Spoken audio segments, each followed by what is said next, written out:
Welcome to the Pretty Powerful Podcast, where powerful women are interviewed every week to share real inspiring stories and incredible insight to help women or anyone break the barriers, be a part of innovation, shatter the glass ceiling, and dominate to the top of their sport, industry, or life's mission. Join us as we celebrate exceptional women and step into our power. And now, here's your host, Angela Gennari. Thank you so much for joining me for the Pretty Powerful Podcast. This is Angela Gennari, and I am sitting here with Chi Okezie. Thank you so much for being here. Thank you for having me, Angela. So I am very excited. You have such an impressive resume. And you are a fellow entrepreneur. You're doing some incredible things. And what I love about it most is that you are influencing women and teaching about diversity and inclusion. So kudos to you for that. So I want to go ahead and read your bio so that our audience knows how amazing you are. So Chi Okezie is a owner-producer of Simple Networking, LLC. Simple Networking is a consulting firm based in Atlanta, Georgia, which specializes in business networking, diversity and inclusion, and cultural awareness consulting and training. Chi has spent the last 16 years assisting corporations, top universities, institutions, and federal agencies with professional development training. She is trilingual, the author of 2 networking books, Simple Networking and Networking Made Simple, blogs as the champion networker, as well as published hundreds of online articles as a diamond expert for ezinearticles.com. Her company was granted a proclamation for Business Networking Day for November 13th in 2017. Congratulations. Through her company, Chi has presented keynotes, hosted events, and created training programs. She has also developed workshops and curriculum in various topics of business networking, diversity and inclusion, branding, entrepreneurship, ethics, and integrity. A unique value proposition is including culture, arts, and entertainment to broaden the learning and development experiences. Additionally, Chi is the recipient of several awards, including the Class of 40 Under 40 for Connect Magazine and Rejuvenate Magazine. She is heavily involved with her alumni association and serves as alumni counselor to the Campus Life Committee for the Emory Board of Trustees, as well as executive committee member of the Oxford College of Emory Board of Counselors. Chi holds several active memberships with the FACC-ATL, ADMAG, which is the Atlanta Diversity Management Advocacy Group, ASAP, which is the American Society of Administrative Professionals, and Turning Point Church. Thank you so much for joining us. As I said, very impressive. Thank you, Angela, and I'm glad to be here. Oh, I'm so happy to have you. So tell me, you have really built this amazing business around networking. Tell me why networking is so important. Oh my gosh, I think we're just scratching the surface. Yeah? Tell me why. When it comes to networking. Well, I started 16 years ago, so of course social media did not look anything like it looks now 16 years ago. But I felt like when I would go to events, there was a disconnect. Okay. People would meet each other, they would talk, and then there was not really, I don't want to say like a method, because I don't want it to be super structured, but there wasn't like a protocol for networking. Yeah. So it was just, if I need something, I'll reach out. If I don't need something, I won't reach out. And it just kind of fizzled. So Absolutely. I would go to events. I used to be an intern for the French American Chamber of Commerce, so FACC, Atlanta. And I learned how to network from my mentor. I would shadow her. Yeah. And so go to events and learn how to network and connect with people in English and in French, or en français. And felt like, there's a real need for networking. I love it. And I love that you had a female mentor. Yes. That's amazing. We. Yes. Oui, madame. Yes. Oui, madame. So, yes, we don't have enough female mentors. So I love that she allowed you the opportunity to shadow her, because, I say that what holds women back isn't necessarily men, it's women. And so, I love that you are out here talking about diversity and inclusion, and you are talking about about networking, and as a female nonetheless, because networking for us is extremely powerful, making those connections, because we do really well in person. We are charismatic, and we can we can be engaging, we can show empathy, and all of these things come across in networking much more than they do, in any other environment. So I love that your focus is networking. So I have a quick story. I got out of college and I took my first job here in Atlanta, and it was working for a startup internet company, and it was business to business telecom. And when I took this position, my sales manager comes to me and he says, all right, so you're going to need to go meet business people. And I'm like, I don't know where to meet business people. Where do I go? And he said, well, you need to go to the Chamber of Commerce. And I said, oh, okay, I don't know what that is, but I'll figure it out. And so I started going to the Metro Atlanta Chamber of Commerce meetings. And I was 23, 24 years old going to these meetings, and I felt like a fish out of water. I did not connect. I could not. Nobody was really taking me seriously. I didn't know what I didn't know. And so finally, I was just so frustrated with the experience. I was like, I feel like I wasn't getting out of it what I had hoped for. And so I started my own networking group. It was a young professionals networking group, and it changed the trajectory of my life, because having those young professionals to network with, it actually became my accidental first company. Oh, nice. Because, I ended up with 2,000 people on a mailing list, and they would say, where are we going next week? And what's happening? And I'm like, oh my gosh, like people are depending on me to figure this out. I just wanted to connect with people, but it's the power of networking. People were so thirsty for something like that. Young professionals getting together in a fun environment and connecting, and relationships were built there that I've maintained through the past 20 some odd years. And so, I believe in what you're doing. I think it's so, so powerful. So tell me a little bit about how you got your start in network and in simple networking, and just why this is so important. Well, I started out as a freelance translator. So I am trilingual. English is my first language. My second language is my parents' language. They're Nigerian immigrants. Oh, beautiful. So my dad came here in the mid-60s.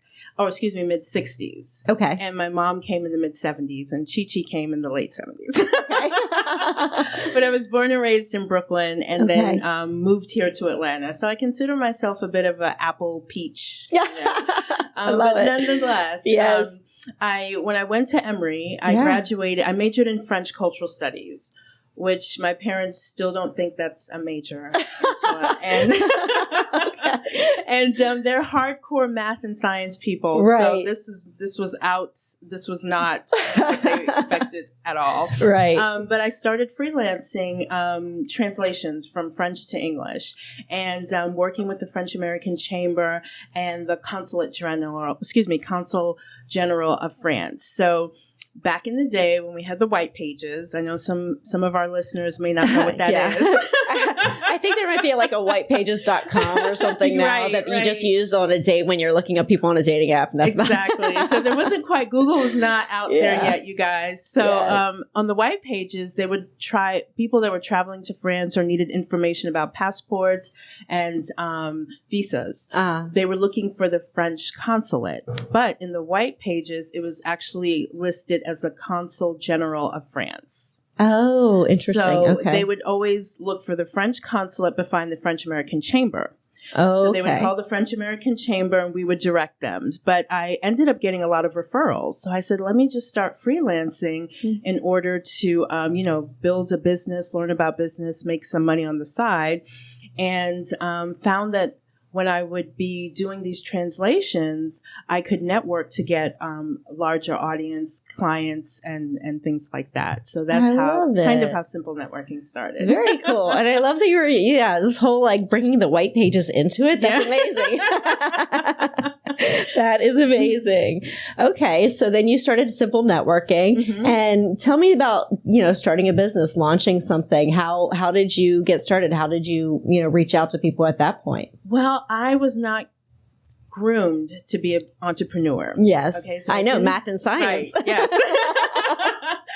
So I did not have any formal training, but as I mentioned, I had an excellent mentor in Jane Medlin, and I would shadow her. And then also being an intern at the FACC Atlanta, I learned a lot about business because even though they are nonprofit, they did have a very strong economic stem. So I learned a lot about finance. I learned a lot about budgeting, especially for a nonprofit. Yeah. And that's really where it started for me. So getting a business license, tax ID, trademark, all that fun stuff. Oh, I know. I've been down that road.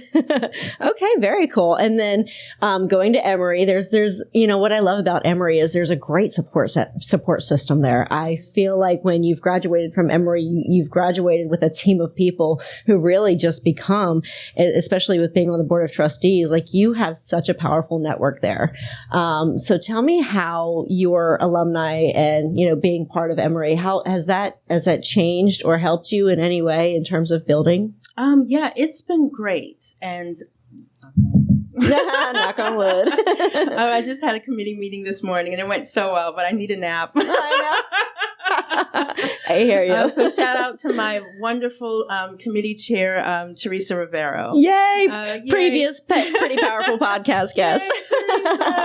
But yes, having a strong network and being an alum with Emory has been excellent. And it's multiple folds, right? Yeah. I enjoy connecting with my classmates, my fellow Eagles, and then serving on different boards. You get a chance to meet people you would have never gone to school with, or different schools, because there are 9 schools units. Right. The other thing is that it gives me a chance to mentor. Yes. Mentor up and rising students, those that are interested in careers that are in entrepreneurship or business, or even in French or international business as well. And then the other fold is the business side. And a lot of people don't realize this, but at least the schools that I've worked with, right? Sure.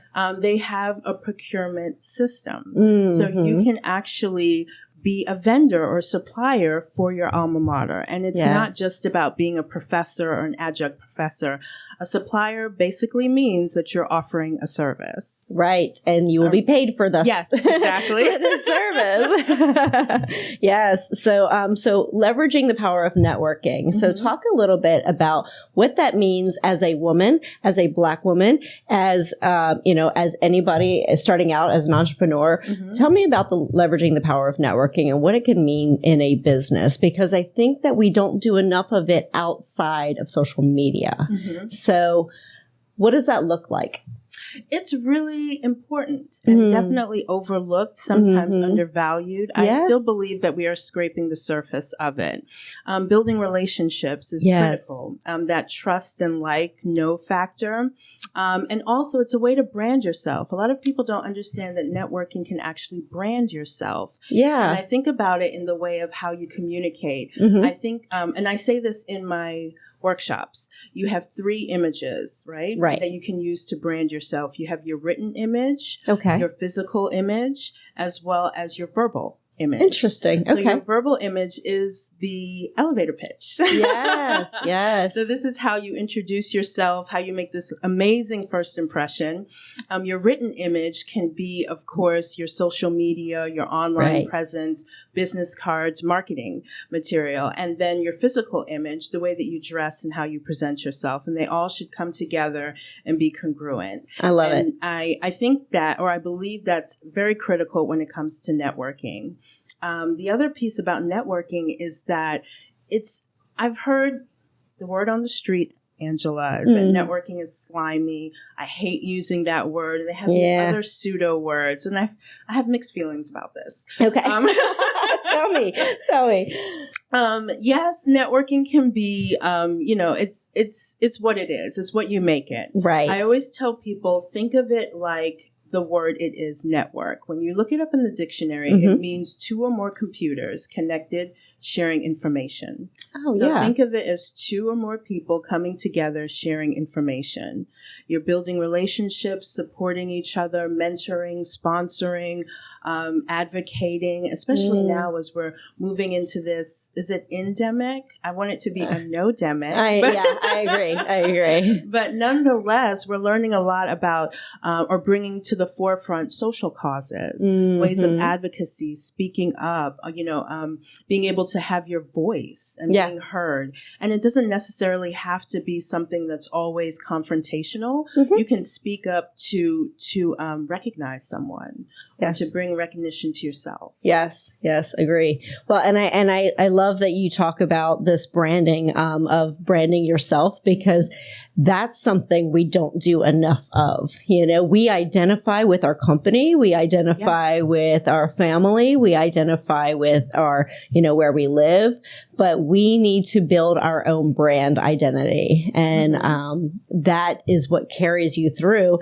And then everything else can be shaped around it, So if your brand identity is, I am a female CEO, this is what I do, this is what I believe in, this is where I spend my time networking, this is where I put my efforts and volunteering, then that becomes your brand. And I love that you really focus on, how important that is to build that brand identity all around. So no, I agree. I'll give an example because I've heard even entrepreneurs, working professionals that work for a huge company and feel like they can't have a personal brand. Yes. So I always go back to the example of athletes, right? So we'll use a woman athlete. Okay. I love Lisa Leslie. Okay. She's amazing. Yes.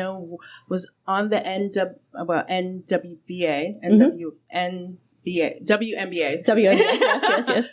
And so, she was on a team, but she still had her own personal brand. Yes. And I think about it in that sense, like as a coach or even as a captain, she still wore jersey. And it's not like everyone had the same number jersey. Right. Everyone had different numbers with different names on the jersey, so that when you're playing, yes, you have the overall team score, but then you also have separate scores for each person, right? That's a branding mechanism. Yes. When you're able to be a part of a group or a team, but then you're also able to explain or show the value that you personally add. Oh, I love that, because what we talk about in this podcast is how we give our power away as women, and that is one of the things that we do, is that we become part of a group instead of a person, but you can do both. You can you can show your value in a room. And that's where I think we tend to shy away. We don't want to take credit for things. And so we shy away from that, but it is possible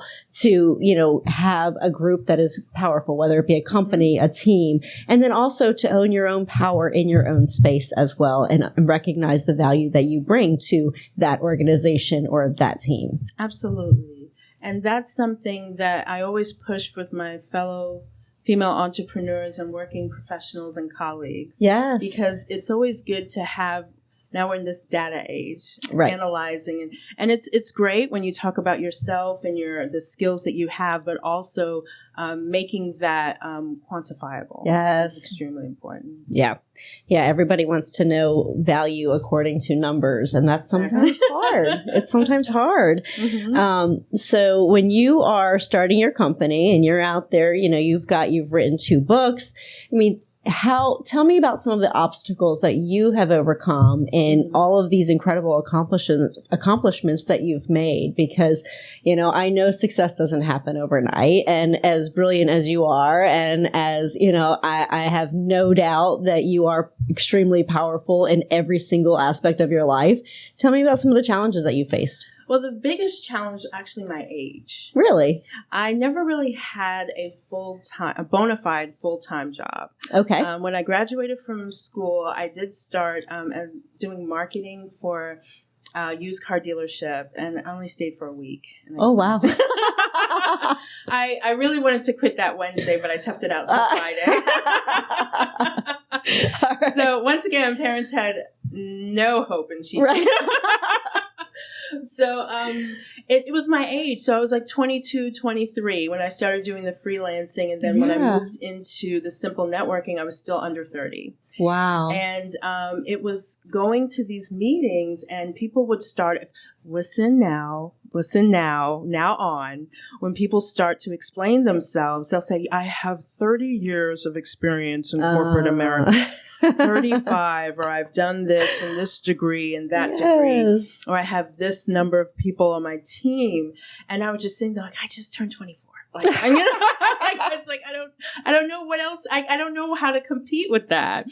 So what I had to do when I was starting out was to do a lot of things that were not age specific. So you don't have to be a certain age to write a book. Right. You don't have to be a certain age to get a proclamation, believe it or not. Wow. And you don't have to be a certain age to start a business. Yes. So those were the things that I started doing. And then also, going to different groups and organizations, learning from people that were, I wouldn't say older, but more mature and wiser. And then also kind of piggybacking off of them, getting referrals and leads to be able to, do workshops at conferences and different types of associations and meetings. So tell me who inspires you. Okay, so believe it or not, it's my younger brother. Oh, that's so sweet. And it was at first it was a love-hate relationship. Yes. I remember we were growing up in Brooklyn, and my parents worked all the time. Yeah. So when I was old enough, I became the unpaid babysitter. And I was just so, what is that word? Bitter. Uh-huh. And I was like, everybody's out, they're playing, they're watching TV, they're hanging out with their friends, they're going to parties, they're going to the movies. And I'm just stuck watching my brother. The tragedy. It was the tragedy, So it was, and I use this story actually in a lot of my workshops. Yeah. So how I was, and please don't think of me as an abusive older sister. No, never. But I would just be like, okay, mom and dad want me to watch you. So I want you to just sit there. Don't say anything. Don't talk. Just see it. And, just do your thing and I'll be over here. And I think about that a lot in society. When people are tolerated and not appreciated. I see you. You're there. I'll give you what you want. Don't bother me. And that's it. Until Angela, one day, bickering, complaining. And when I was in school the next day, and a friend of mine was like, so what did you do this weekend? I was like, I had to watch my younger brother. And she said, that's so cool. You have a younger brother. I don't have any siblings. I'm sure you guys must have had a lot of fun. You have someone that can look up to you. And I was like, I felt so stab you in the heart. So then the next weekend, I was like, hey, let's with my brother. Hey, let's hang out. We have some time together. Mom and dad's not here. Let's jump on the couches. Yeah. He loves watching TV shows, game shows. So he's the host and I'm the contestant. So we're like doing, those type of role plays. And then at the time, I don't think he was able to read yet. But so it wasn't like in school per se. But if he had homework, I would try to help him. And it just became a thing of, instead of being like, oh, I see you, I acknowledge that you exist, but I don't want to have anything to do with you, to, hey, let's come together. Let's have fun. Let's, sing and dance and jump around and just enjoy this time. Yeah. Instead of I have to be with you, I get to be with you. Yes. Exactly. Oh, I love it. That's amazing. Well, that's very sweet. I hope he hears this and he appreciates that. Well, that's fantastic. So your younger brother inspires you. And so I look at that, the story that you just told me, and I think to myself, how many times do we do that in our adult life?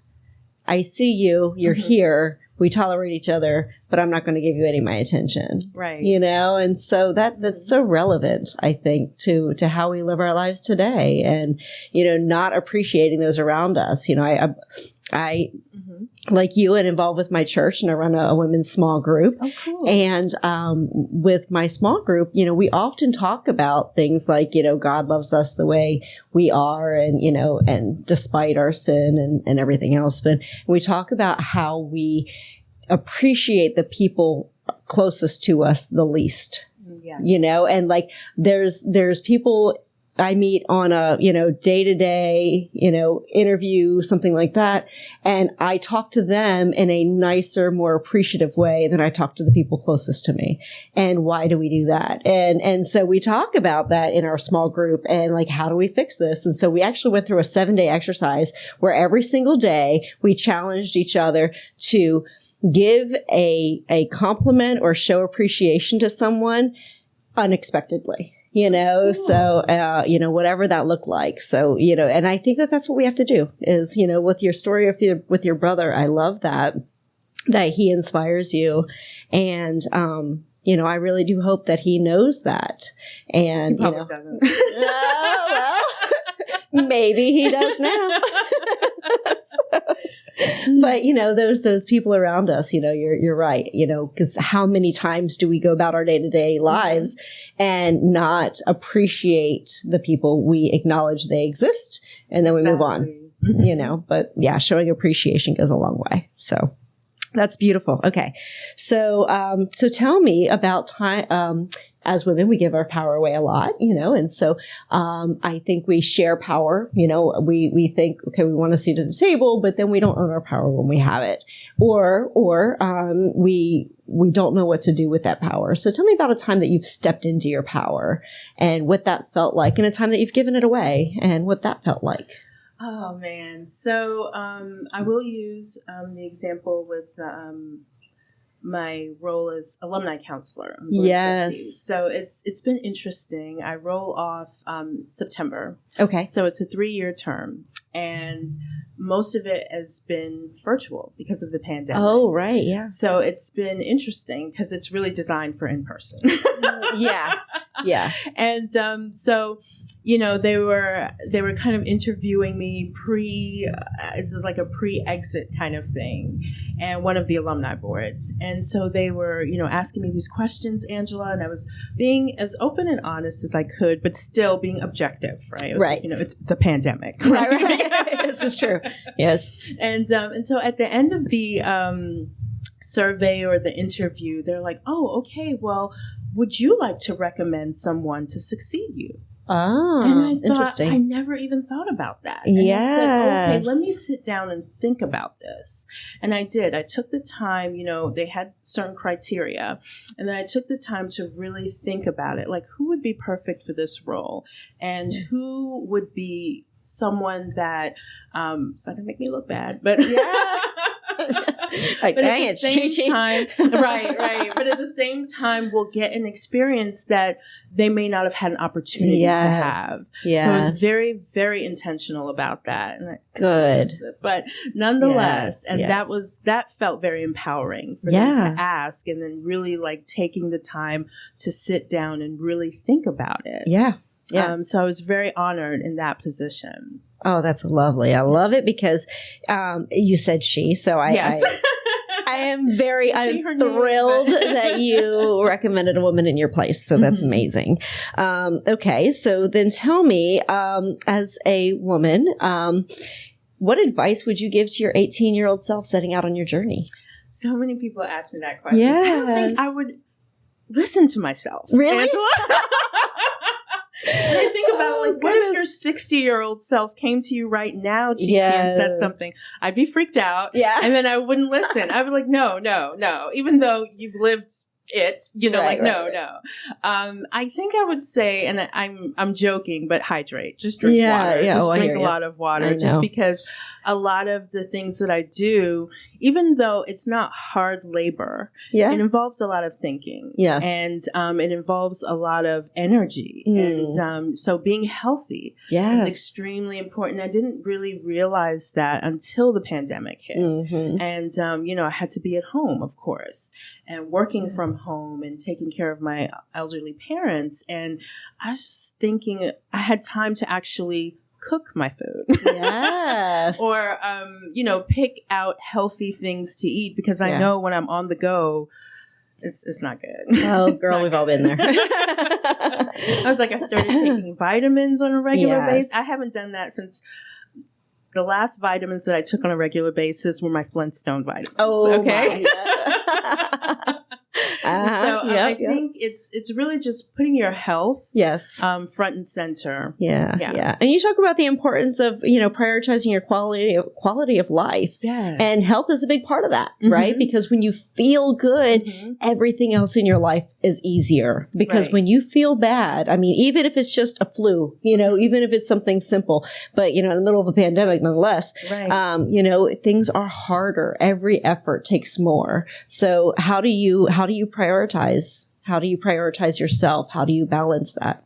One of the things is when I started out my business, I wanted to make sure that I had health care. Good for you. Which is very expensive. Yeah. And, I'm not married. I don't have children, so I'm not on someone's plan. Yes. But at the same time, as a solopreneur, I am simple networking. Yes. And if I go down, God forbid, or not well, then that's not good for the business. Right. And if I do, expand and get employees, I would want them to have health care as well. Good for you. I think that's very, very important. Yes. Because when that's something less that you have to think and worry about. The other thing is, and now these different healthcare plans are being a lot more flexible and offering a lot more. So definitely getting a checkup, a yearly checkup is really important. Yeah. As well as eating healthy, eating a lot more fruits and vegetables. It's a challenge because it is expensive. Oh my goodness. It's expensive eating healthy. Yeah. But nonetheless, it's definitely prioritizing. And this is something I did, and I'm grateful that I did this, but I do get a lot of side eyes. But I did join AARP. Oh, look at you. And some people are like, wait, are you old enough? And I said, there is no definitive age to join. Of course, there are certain services and incentives where you have to be a certain age. Sure. But nonetheless, I enjoy reading the magazines. Oh my gosh, they talk a lot about, investing, how to take care of yourself. And this is things I'm looking at for the future. So I don't think it's a bad thing at all. I'm proud to be a member. I'm proud to be a member. I love it. Oh my goodness. Okay, so using your role as a female business owner, you have great influence. So tell me how you use that influence and how other females in this role can influence others and can use that to make change. So it's interesting that you should say that because my brother did my taxes for me. Oh, yay, brother! And my older brother. Okay. Brother. And he's going to be jealous of the older conversation. That's probably why I'm talking about it now. Guilt. And it was interesting because when he's going through my taxes, he says to me, "Well, you've given over 20% charity for your income." Yeah. And I was like, oh, really? Wow. And so that to me was powerful and influential to be able to use my money to support other causes, to support other people. And even if it's not money per se, I've donated clothes. I've donated time. I've donated services. So I think that's really an excellent form of leadership, philanthropy, and influence. I agree. And I saw some type of post, and I can't remember where, but they were comparing millionaires or billionaires and how much money they gave. And the lady, Mackenzie, right? Okay. She gave about over 20% of her income to charities. Wow. Compared to her male counterparts that barely gave 6 to 10%. Wow. So women are givers. Yeah, we are charitable. Yeah. Wow. That's fascinating.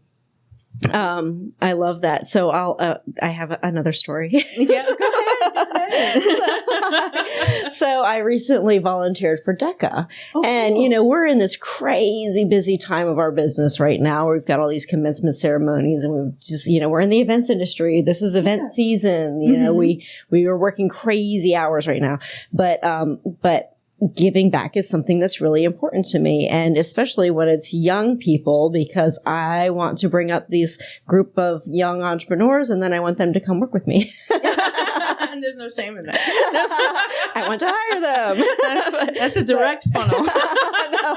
So, I saw that DECA was coming to the Atlanta Georgia World Congress Center. We actually had some staff there that, working for the security, doing security there. So I was like, this is a great opportunity for me to get involved. So I volunteered as a judge for the entrepreneurship category. Let me tell you how fascinating this was, because, as a judge, now I have this podcast and I did some business coaching, and I've been an entrepreneur most of my life. And I have just genuinely enjoyed getting to know these female powerful women, these incredible women that I've been interviewing on the podcast. But, we're all seasoned business people, business women. And so I'm looking at this. Okay, what are kids going to say? These are teenagers. These are high schoolers, right? I can't wait to hear their feedback. It was so enlightening. So when I interviewed the female teams, because there were teams of two, sometimes it was 2 females, sometimes 2 males, sometimes male and female. And so when I interviewed 2 females and I said, we did a role play on franchising, right? Okay, so I said, cool. When we do, how do we do our training for the franchisees? Tell me how you would design it. Almost every single female only team focused on, well, we need to teach them about our brand standards, our customer service, and our, brand standards, brand identity, customer service, and values, company values. Okay. The all male teams said, well, we need to talk about safety protocols and how to use the equipment and how to do, it was all like a step-by-step manual kind of like operations focused. And then when I interviewed minority teams, theirs was, well, we should be mentoring other franchisees. We should be connecting with the community. And so I was like, fascinating. And so, of course, the ones that I felt had the best answer were the diverse teams, because it was a male and a female, minority and, not. And it was just, they gave a better, well-rounded response, because it encompassed all of it. And so the key takeaway is diversify your leadership. Diversify your leadership. And you talk about so much of that.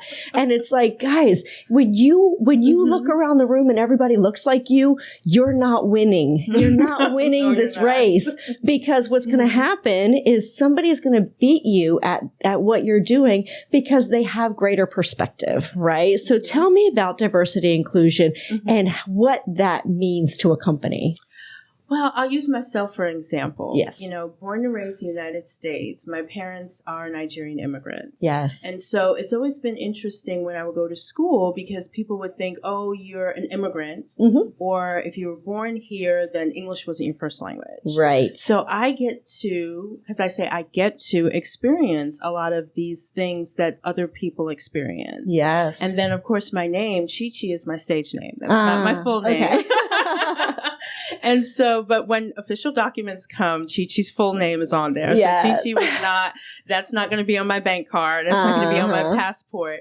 So it's interesting to see how people react to me when they see my full name, because I have a foreign name. So that's a different layer of diversity. Yes. And so when I go into places, I always have to think that I have to be open-minded, right? Yeah.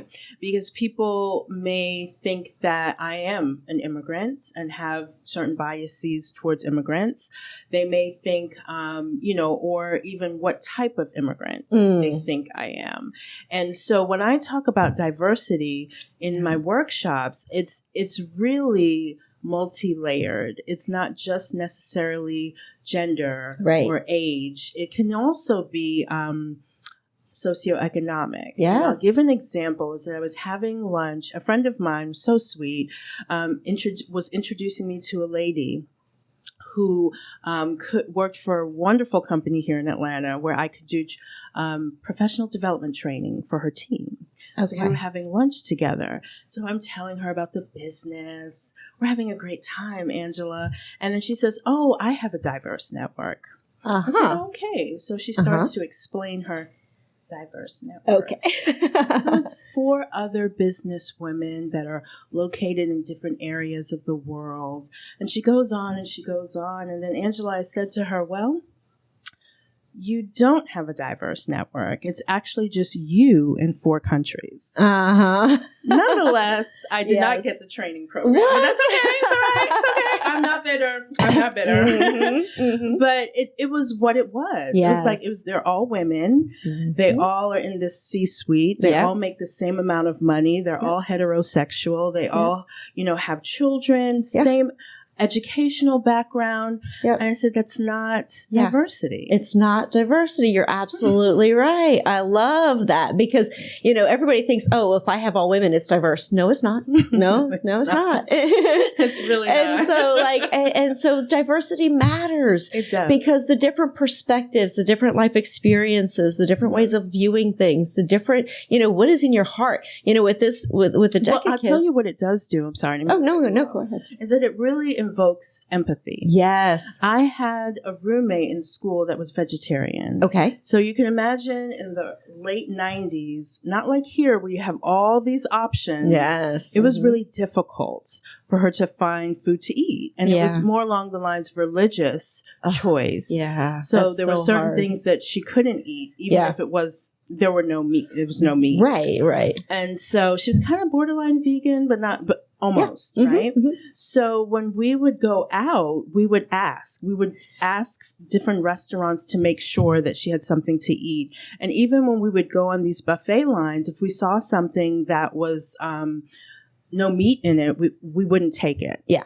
Because we would think, well, somebody else cannot eat this. We can eat this particular dish. So let's have the spaghetti and meatballs and leave the beans for somebody else. Yes. Okay. So really just being empathetic to other people's needs is to me is a form of diversity and inclusion. Yeah. 100%.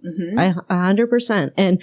And when people recognize that on a board of directors or a C-suite or, when you're even just sitting around a boardroom table, the diverse backgrounds and inclusion and, different socioeconomic status, whatever it is, it all brings something valuable to the table. With the decade experience, every single person that sat in front of me gave me a very well thought out, from the heart, intelligent, insightful answer. And it wasn't wrong. None of them were wrong. The difference was it wasn't comprehensive. Mm-hmm. And so, I love their answers. They're right. We should be looking at values. We should be looking at safety. We should be looking at mentorship. We should be looking at brand identity. But we should be looking at all of it, right? Not just one segment. And so, that's so important to bring that to the table and to make sure people understand that it's not about checking a box, right? Because I feel like that's where a lot of the corporations have gone. Oh, I've got a D&I, we've got diversity and inclusion person here. Now we've checked the box, but you have to go far deeper than that. You have to really make sure that the voices aren't just being understood, but that their action plans are being implemented and that there's real true value in the voices at the table. And I will take it a step further is the diversity piece. Some people think, well, if we have this particular group, it's a disadvantage. Mm-hmm. It can actually be an advantage. And the example I'll give myself. Okay. There was an issue that came up years ago. It was a very faulty mascara, Angela, and it poked my eye out. Oh, no. And I had to go to the eye doctor. That's how serious it was. And they're like, you have a corneal abrasion. I was like, I can't even spell that. I know. So we didn't use Visine. We had to use some steroid-induced eye drops. My goodness, yes. So I was down for 3 days. Oh, yes. And so when I didn't have my eyesight, I didn't have my eyesight, I noticed that my hearing started getting better. Interesting. And so I could hear, when I would turn the TV on, I'm like, oh my God, do I really listen to the TV that loudly? Wow. So I'm literally lowering the volume of the TV. And I go into the kitchen and I can just hear things that I never used to hear before. And I was like, is there something wrong with the refrigerator? Why is it making that noise? Is the food staying cool, right?